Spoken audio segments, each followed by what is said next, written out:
Vamos lá, gente? Ó, esse é o capítulo 20 de Física, que diz o seguinte, né? Primeira parte do capítulo, ele fala: por que os planetas giram em torno do Sol? A explicação vem do seguinte: o sistema solar foi gerado por uma nuvem de poeira e gás em rotação, que com a força gravitacional colapsou para resultar no Sol e nos planetas. Então essa nuvem já estava em total rotação. E com o decorrer do tempo, essa massa em rotação, os planetas foram formados. Como a nuvem já estava em movimento de rotação, os planetas continuaram nesse movimento, que a gente chama de translação. Então, o movimento de translação é o movimento da Terra, né, dos planetas ao redor do Sol. Então, está aqui o Sol e o movimento de translação. Claro que também existe o movimento de rotação, que é o movimento que é, enquanto a Terra está rodando ao redor do Sol, ela também está rodando no seu próprio eixo. Então a gente vai falar mais disso aí na frente. Copie isso aí e vamos para frente. Na apostila, ele fala da cinemática do movimento de translação. Bem, a velocidade de translação é igual a velocidade. É distância dividida pelo tempo. Só que a distância aqui é a distância da circunferência.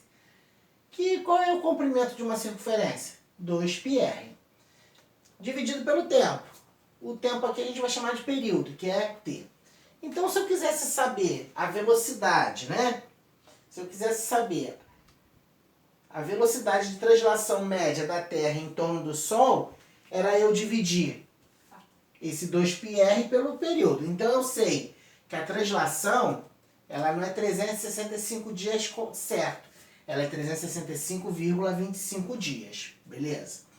Então, eu tenho 2 vezes o π, que é 3,14, vezes o raio da circunferência da órbita, é 1,496 vezes 10 a oitava quilômetros. Botei tudo aqui, ó, o 2, o π e o raio. Dividido pelo período. O período está em dias, mas eu quero transformar ele para segundos. Como é que eu fiz? Fiz a conta aqui, ó. Um dia tem 24 horas. 365,25 tem quantas horas? 8.766 horas. Expliquei assim e assim. Agora eu quero saber quantos, isso é em segundos. Então, uma hora tem 3.600 segundos, 8.766 tem x. Expliquei assim e assim. 8.766 vezes 3.600. Deu esse número bonito aqui, ó. 31.557.600 segundos. Bem, então está aqui montada a minha conta. Só para mostrar que 2 vezes 3,14 vezes 1,496 deu 9,39488 vezes 10 oitava. Eu fiz o quê? Eu botei isso aqui em notação científica, eu andei com a vírgula. 1, 2, 3, 4, 5, 6, 7. Fiz vezes 10 a 7. Ficou com a mesma número de casas decimais, ó. E aí eu fiz a divisão disso aqui por esse 3,1 aí. Deu 2,977. Arredondando aí, aproximado. 8. Divisão de potências. 8 menos 7, 1. 2,977 vezes 10 elevado a 1 é a mesma coisa que 29,77 km por segundo. Bateu aí a nossa conta com o que a apostila diz, porque ele não fez essa conta.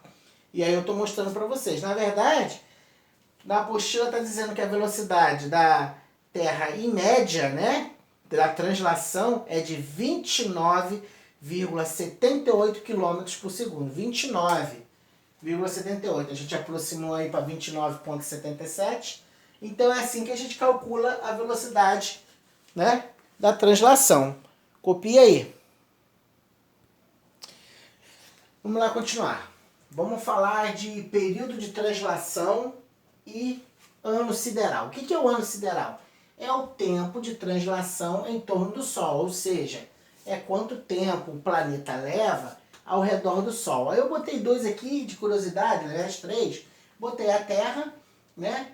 Então a Terra leva 365,256 dias para rodar, né, à volta da Terra, volta do Sol. Então tá aqui a Terra, ela vai levando 365 dias. Ou seja, isso para a gente é um ano. Agora, Júpiter, que eu achei interessantíssimo, né? Júpiter, ele leva 4.332 dias para rodar ao redor, para fazer essa volta ao redor do Sol. Logo, lá, isso leva, em anos, seriam 11 anos para isso acontecer. Imagina, a gente faz aniversário a cada ano. E lá você teria que fazer aniversário como? De 11 em 11 anos? Ah, completou 11 anos. Ih, completou 22 anos. Ah, ia ser assim, né? Então você ia fazer um ano, daqui a 11 anos você ia fazer 2 anos, daqui a 11 anos você ia fazer 3 anos, e assim ia. Né? E o Mercúrio, que ele leva 87 dias só para rodar ao redor do Sol. Não chega a ser nenhum ano, via 0,241. Isso aí é umas curiosidades aí, tem outros planetas aqui na tabelinha, né? E a gente vai. Agora ele cita as leis de Kepler. Eu enunciei a primeira lei ali. A primeira lei diz o seguinte: os planetas descrevem órbitas elípticas ao redor do Sol, que ocupa um dos focos da elipse. Bem, esse sistema aqui que o Sol, né, do sistema solar que ele gira, ele não é circular, né? Não é circular, ele é elíptico. Em matemática, quando a gente estuda geometria analítica, a gente estuda a elipse, é uma das cônicas. A gente estuda reta, a gente estuda, né, a reta, depois estuda a parábola, estuda a elipse, estuda também a hipérbole.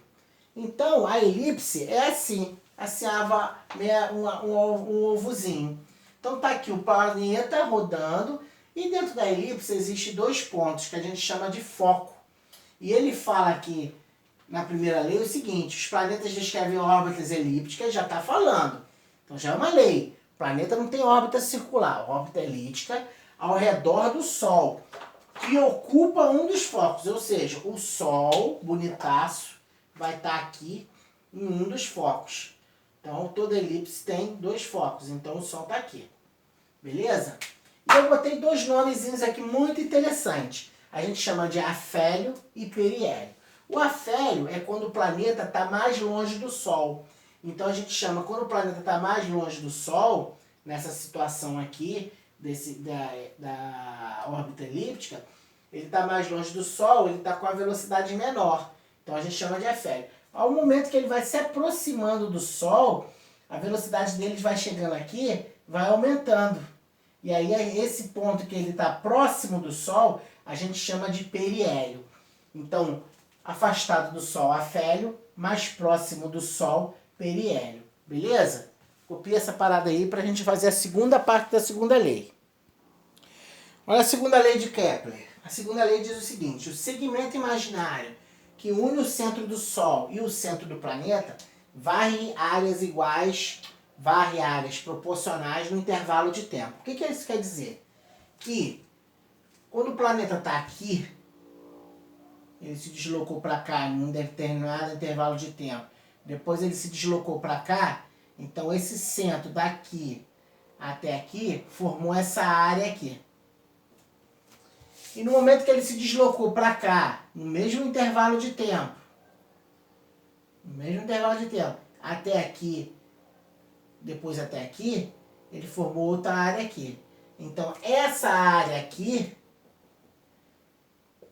a lei diz isso, que o segmento imaginário que une o centro do Sol e o centro do planeta varre áreas proporcionais nesse intervalo de tempo.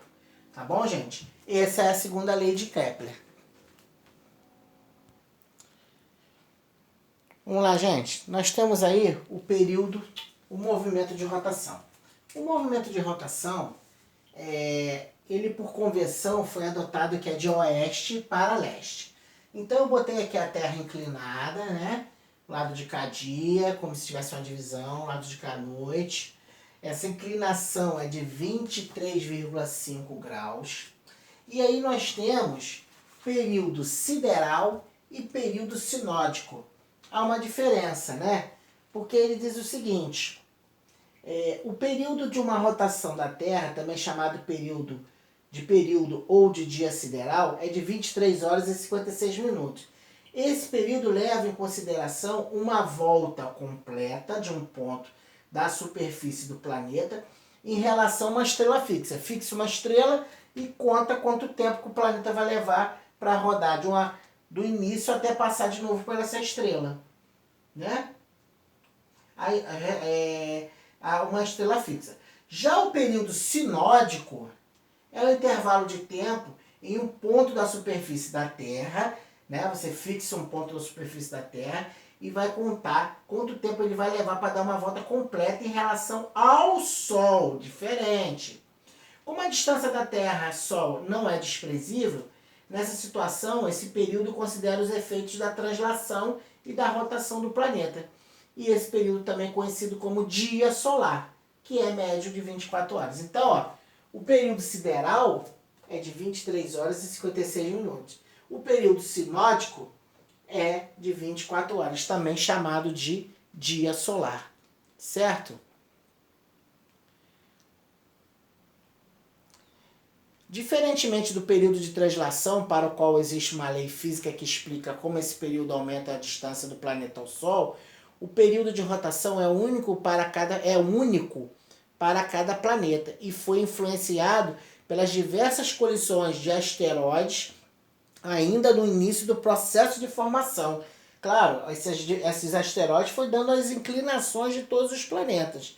Observa, vai ter uma tabela, né, depois vocês vão olhar, que fala dos períodos siderais e sinódicos de rotação aproximados, além do sentido de rotação e ângulo do eixo de inclinação de cada planeta. Por exemplo, Vênus tem 177 graus de inclinação. É muito inclinado, entendeu? Já, por exemplo, Júpiter tem 3 graus de inclinação. Beleza, gente? Então, ó, esse foi o capítulo 20.